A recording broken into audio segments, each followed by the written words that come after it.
성도 여러분, 안녕하세요. 4월 10일 목요일 아침 말씀 시간입니다. 오늘 함께 나누실 하나님 말씀은 누가복음 21장 5절에서 19절까지 말씀입니다.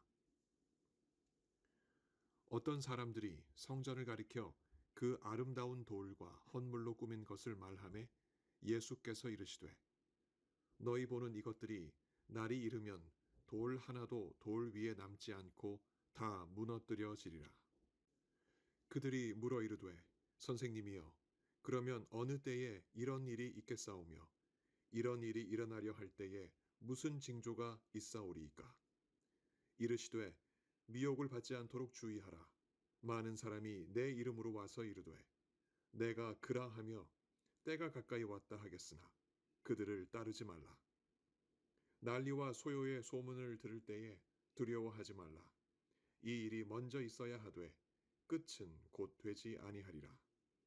또 이르시되 민족이 민족을 나라가 나라를 대적하여 일어나겠고 곳곳에 큰 지진과 기근과 전염병이 있겠고 또 무서운 일과 하늘로부터 큰 징조들이 있으리라.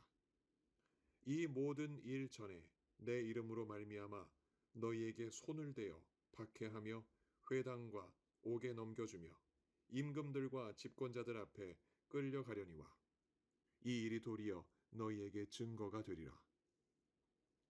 그러므로 너희는 변명할 것을 미리 궁리하지 않도록 명심하라. 내가 너희의 모든 대적이 능히 대항하거나 변박할 수 없는 구변과 지혜를 너희에게 주리라. 심지어 부모와 형제와 친척과 벗이 너희를 넘겨주어 너희 중에 몇을 죽이게 하겠고 또 너희가 내 이름으로 말미암아 모든 사람에게 미움을 받을 것이나 너희 머리털 하나도 상하지 아니하리라. 너희의 인내로 너희 영혼을 얻으리라. 아멘. 난리와 소요의 소문을 들을 때에 두려워하지 말라. 이 일이 먼저 있어야 하되 끝은 곧 되지 아니하리라. 세상에서 벌어지는 난리와 소요의 소문은 예수 믿는 사람들에게 세상의 끝을 생각하게 합니다. 예수님이 주신 이 말씀이 직접적으로 당시 화려했던 예루살렘 성전의 끝을 언급하는 것이 분명하나 간접적으로 세상 역사의 끝 또한 예루살렘 성전의 멸망과 같으리라는 여운을 강하게 주기 때문입니다. 주후 66년부터 70년 동안 로마 제국에 대항하여 독립전쟁을 벌였던 유다가 결국 멸망하여 그 아름다웠던 성전이 모두 무너지는 절망적인 상황을 예언하시는 예수님의 말씀은 오늘을 살며 예수님의 재림을 기다리는 우리에게 무슨 가르침을 주고 있을까요? 예수님 당시 유대인들은 헤롯이 지은 성전을 자랑스러워했습니다. 예루살렘 도시 전체의 6분의 1을 차지할 만큼 거대하고 웅장했던 이 성전은 스룹바벨 성전을 헤롯 왕이 증축한 것입니다. 예수님 나시기 전 19년에 공사를 시작하여 82년이 지난 예수님 탄생 후 63년에야 성전이 완성되었습니다. 따라서 예수님이 사역하실 때에는 공사가 한창 진행 중이었습니다. 공사 중인 건물이었지만 예수님 당시 사람들의 눈에 그 성전은 아름다운 돌과 헌물로 꾸며진 감탄할 만한 것이었습니다. 사람들이 바친 헌물들은 금과 은을 비롯한 각종 귀중품들로 가득했는데 유독 눈에 띄는 것은 성전 출입문 위에 세워진 황금으로 된 포도나무였습니다. 이 귀중품은 헤롯 왕이 바친 것으로 이 증축된 성전이 헤롯 성전으로 불리게 되는 상징물이 되었습니다. 비록 로마의 지배를 받는 실정이었지만 이 성전은 헤롯 시대에 번영하는 유다의 자긍심을 보여주는 동시에 하나님이 유다를 지키신다는 신앙을 백성들 마음속에 심어주는 역할을 톡톡히 했습니다. 그러나 예수님은 성전을 자랑스레 생각하는 유대인들과는 다른 시각으로 성전을 바라보셨습니다. 자랑스러움이 부끄러움으로, 밝은 소망이 어두운 절망으로 바뀔 것을 말입니다. 너희 보는 이것들이 날이 이르면 돌 하나도 돌 위에 남지 않고 다 무너뜨려지리라. 이 말씀을 은유적 표현으로 보면 철저하게 멸망하는 성전으로 볼 수 있고, 문자적으로 볼 때도 형체를 알아볼 수 없으리만큼 무너져 내린 성전으로 볼 수도 있습니다. 역사적으로 보면 통곡의 벽과 같은 일부 건물의 잔재만 남고, 성전은 주후 70년 로마군에 의해 완벽하게 무너졌습니다. 주후 63년에 완공되어 아름다움을 뽐내던 성전은 그 찬란한 빛을 오래 자랑하지 못한 채 7년 만에 잿빛 돌무더기가 되었습니다. 예상치 못했던 이 예언에 적잖은 충격과 의문을 가진 제자들이 예수님께 물었습니다. 그러면 어느 때에 이런 일이 있겠사오며 이런 일이 일어나려 할 때에 무슨 징조가 있사오리이까? 예수님은 징조와 함께 조심할 것을 소상하게 제자들에게 알려주셨습니다. 그 중에 하나, 미혹에 속지 않는 일입니다. 미혹을 받지 않도록 주의하라. 많은 사람이 내 이름으로 와서 이르되 내가 그라 하며 때가 가까이 왔다 하겠으나 그들을 따르지 말라. 당시 적잖은 사람들이 자신이 메시아, 그리스도라 하며 종교 운동을 일으켰습니다. 그러나 예수님의 제자들은 그들의 소리에 미혹되지 않아야 했습니다. 두 번째입니다. 난리와 소요의 소문에 두려워하지 않는 일입니다. 난리와 소요의 소문을 들을 때에 두려워하지 말라. 이 일이 먼저 있어야 하되 끝은 곧 되지 아니하리라.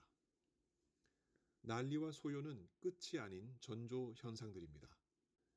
이에 예수님의 제자들은 두려움에 떨지 말고 마음을 강하게 먹어야 했습니다. 세 번째, 민족들과 나라들 사이에 일어나는 전쟁입니다. 로마 제국이 벌이는 전쟁의 대상은 유다만이 아니었습니다. 곳곳에서 일어나는 반란을 진압하고 근방 다른 제국들과도 싸우는 소식들은 예수님의 제자들에게는 성전 폐망의 전조가 되었습니다. 네 번째입니다. 자연재해가 전조 현상들입니다.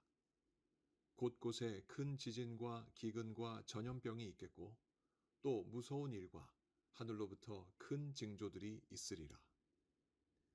예수님의 제자들은 이런 자연재해들이 성전 멸망의 전조라는 것을 직감해야만 했습니다. 이러한 성전 멸망의 전조 현상들은 유대인이라면 누구나 보고 듣고 느낄 수 있는 일들이었습니다. 그러나 유독 예수님을 믿고 따르는 제자들에게만 가해지는 일들도 있었는데 바로 박해였습니다. 예수님은 그것을 세세하게 말씀해 주셨습니다. 이 모든 일 전에 내 이름으로 말미암아 너희에게 손을 대어 박해하며 회당과 옥에 넘겨주며 임금들과 집권자들 앞에 끌어가려니와 이 일이 도리어 너희에게 증거가 되리라. 성전이 무너지기 전 정치 권력자들과 종교 권력자들이 대대적으로 예수 믿는 사람들을 체포하고 감금할 것입니다. 그러나 오히려 그 박해가 제자들에게는 구원자 예수님을 증언할 기회가 될 것입니다. 어떻게 가능할까요? 국가 권력 앞에서 신문을 받는 일은 절대 쉽지 않습니다. 미리 할 말을 궁리하고 변명할 것을 준비해야만 합니다. 그러나 예수님은 그럴 필요가 없다 말씀하십니다. 그러므로 너희는 변명할 것을 미리 궁리하지 않도록 명심하라. 왜냐하면 내가 너희의 모든 대적이 능히 대항하거나 변박할 수 없는 구변과 지혜를 너희에게 줄 것이기 때문이다. 유명한 특급 변호사 입회하에 받는 신문에는 가슴 졸일 필요가 없습니다. 그 변호사가 옆에 있다는 사실 하나만으로도 든든하기 때문입니다. 신문 받는 제자들에게 예수님의 영이 초특급 변호사처럼 제자들 옆이 아닌 속에 계셔서 누구도 변박할 수 없는 구변과 지혜를 주십니다. 이 사실을 예수님의 제자들은 명심해야 했습니다. 그럼에도 불구하고 박해에 따른 순교자도 발생합니다. 심지어 부모와 형제와 친척과 벗이 너희를 넘겨주어 너희 중에 몇을 죽이게 하겠고. 예수님의 이 말씀이 제자들 상당수에게 적잖은 부담이 되었을 것입니다. 구변과 지혜를 가졌음에도 불구하고 결국 순교하게 되는 몇이 있기 때문입니다. 그 몇은 누구였을까요? 주후 40년 요한의 형제 야고보가 참수형을 당하는 사건을 필두로 성전이 무너지는 주후 70년을 전후 대부분의 예수님의 제자들이 참수형과 십자가형, 화형 등으로 순교했습니다. 오직 요한만이 주후 100년에 밤모섬에서 자연사했습니다. 이런 결과를 볼 때 당시 이 예언의 말씀은 제자들 모두에게 분명코 도전이 되었을 것입니다. 자신이 그 순교자가 될 수 있다는 점을 그들은 분명코 마음에 새겼을 것입니다. 이 점에서 우리는 예수님이 주신 다음 말씀을 이해할 수 있습니다. 또 너희가 내 이름으로 말미암아 모든 사람에게 미움을 받을 것이나 너희 머리털 하나도 상하지 아니하리라. 박해가 있어 비록 순교하더라도 그것은 끝이 아닙니다. 몸은 죽여도 영혼은 능히 죽이지 못하는 자들을 두려워하지 말고 오직 몸과 영혼을 능히 지옥에 멸하실 수 있는 이를 두려워하라. 마태복음 10장 28절에 기록된 이 예수님의 말씀이 너희 머리털 하나도 상하지 아니하리라 하신 말씀의 속뜻입니다. 너희의 인내로 너희 영혼을 얻으리라. 예수님은 성전의 파괴와 함께 박해를 받을 제자들에게 인내심을 가지고 믿음을 지킬 것을 격려하시면서 그에 따른 영원한 생명을 이렇게 약속하셨습니다. 우리는 이 예수님의 예언이 역사 속에 그대로 실현된 것을 익히 들어 잘 알고 있습니다. 하지만 이 사건을 역사의 한 기록만으로 볼 것은 아닙니다. 앞으로 다가올 예수님의 재림과 최후 심판을 어떻게 준비해야 할지 우리 믿음의 자세를 다잡을 기회로 삼는 지혜가 우리에게 필요합니다. 아름답고 호화롭게 지어진 예배당을 성전 삼아 자랑하는 이들은 오늘날도 여전하고 예수님을 빙자한 자들의 미혹도 오늘날 여전하며 난리와 소요, 전쟁과 자연재난 그리고 박해와 순교 또한 여전한 현실입니다. 이런 현실 속 어느 한켠에 살아가는 우리는 무슨 각오를 우리 마음에 새겨야 할까요? 믿음의 인내입니다. 우리의 생명이 이미 예수님께 있으니 예수님을 붙잡고 세상 요란한 소리에 요동하지 않는 것입니다. 그런 날이 지속되는 어느 순간 불시에 이 땅에 재림하실 예수님을 우리는 기쁨으로 만날 것입니다. 그날을 기다리며 오늘도 깨어 말씀과 기도로 살아갑시다. 성령께서 우리를 사랑하시니 우리를 인도하시며 지키실 것입니다. 이 믿음으로 오늘도 믿음의 인내를 다하시며 승리하시는 여러분 모두가 되시길 예수님 이름으로 간절히 축원합니다. 함께 기도하시겠습니다. 하나님 아버지, 그 아름다웠던 예루살렘 성전이 어떻게 폐망하게 되었는지 우리는 이미 잘 알고 있습니다. 아름다우신 예수님을 바라보지 못하고 그들 눈에 아름다워 보였던 성전만 붙잡고 살아갔던 그들의 끝이 무엇인지 우리는 알았습니다. 하나님 아버지, 당시 아름다웠던 성전만큼이나 아름다운 세상을 붙잡고 살아가는 사람들이 이 세상에 참 많음을 깨닫습니다. 그러나 하나님께서 그 가운데 우리들을 불러주시고 세상 그 무엇보다도 아름다우신 예수님을 우리에게 구세주로 허락해 주셨으니 다시 오실 예수님만 믿음으로 바라보며 인내하며 이 세상 살아가는 우리 모두 되게 하여 주옵소서. 몸이 아프신 성도님들 오늘도 만나 주시며 그 간절한 간구에 속히 응답하여 주옵소서. 특별히 진영의 집사님과 함께하여 주옵시고 믿음 위에 믿음을 더하시고 생명을 허락하여 주옵소서. 여러 많은 기도 제목으로 하나님 앞에 아뢰는 하나님 백성들 그 모든 간구를 들으시며 하나님 그 믿음 보시고 속히 응답하여 주옵소서. 오늘도 우리와 동행하시며 믿음의 승리 주실 성령 하나님을 믿습니다. 믿음으로 이겨내고 승리하는 우리 모두 되게 하여 주옵소서. 감사드리며 예수님 이름으로 기도합니다. 아멘.